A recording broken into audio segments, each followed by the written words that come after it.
Every single day, without realizing it, you are leaving something inside your baby's brain that will never disappear. Not just memories, not just emotions, something deeper than that. You are shaping the invisible structure of who they are becoming. And the most surprising part? Most parents have no idea this is happening. Because it's not the big moments. It's not the milestones. Not the toys. Not the things you plan. It's the small, ordinary things you do every single day. The ones you barely notice. Science shows that your baby's brain is creating over 1 million neural connections every second. 1 million. And the most powerful force shaping those connections is you. Today, we're going to go through 10 everyday things you do that your baby will carry with them for the rest of their life. Some will make you smile. Some might make you pause. And one of them will completely change how you see the end of your baby's day.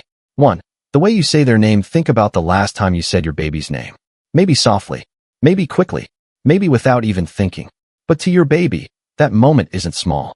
When they hear their name in your voice, their brain connects it with a feeling.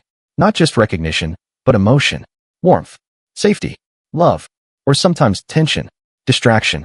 Your baby doesn't understand language yet, but they understand how things feel. And over time, your voice becomes the first mirror they use to understand themselves. The way you say their name becomes the way they feel about who they are. 2. Your face. When they first see you every morning, there's a moment you probably don't even notice. Your baby opens their eyes and looks for you. And when they find you, they read your face. Not casually, carefully. Your eyes, your expression, your energy. In that silent moment, they're asking something powerful. Am I safe? Am I wanted? Do I matter?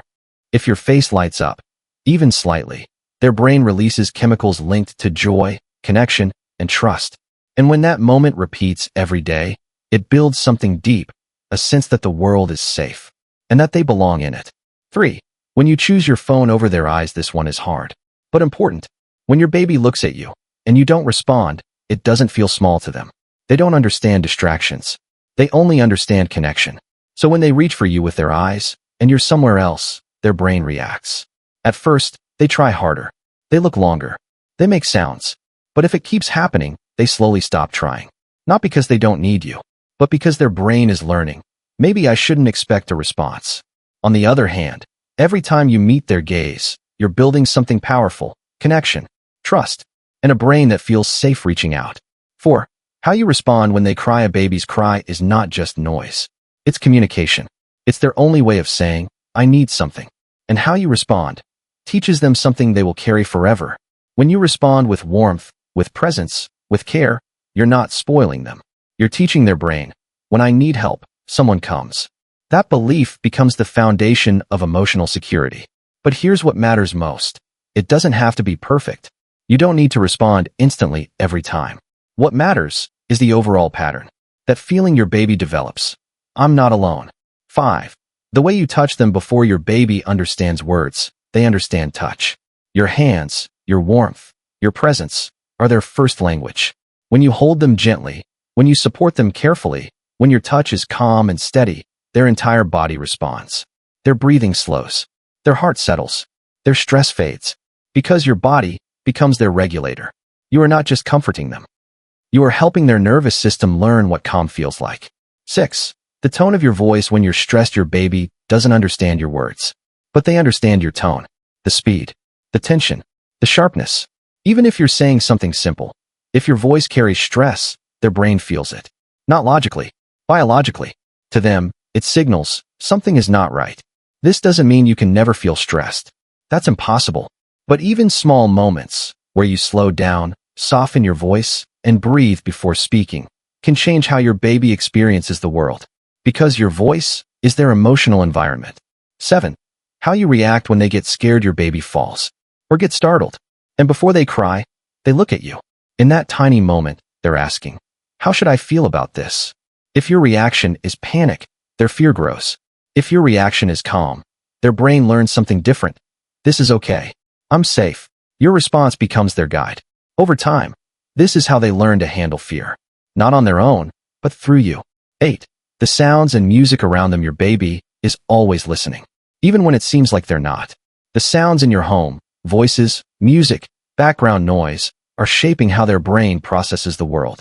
Soft, consistent sounds, especially music, activate multiple parts of their brain at once, helping with emotion memory learning. Even something as simple as humming or playing gentle music is doing more than you think. It's building patterns their brain will use later in life. 9. The way you talk to them, you talk to your baby, even when they don't understand. You describe things. You ask questions. You respond to their sounds. And all of it matters, more than most people realize. Because your baby isn't just hearing words. They're learning patterns, rhythm, tone, meaning. And when you respond to them, as if they're already communicating, their brain becomes more active, more engaged, more ready to learn. Every word you speak is building their future language. 10. The moment before they fall asleep. Every night, there is a moment, right before your baby falls asleep. It might look simple, a feed, a quiet hold, a gentle rock, but inside their brain, something powerful is happening. They are entering a state where emotions are deeply stored, and whatever they feel in that moment gets carried into sleep. Your warmth, your presence, your heartbeat becomes the final feeling of their day, and that feeling is what their brain holds on to, not just for tonight, but as a pattern, a sense of safety, a sense of being loved. So when you sit there at night, tired, exhausted, wondering if it matters, it does, more than you can see.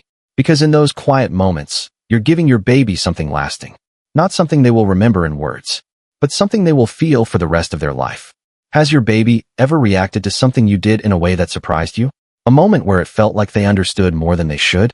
Tell me in the comments.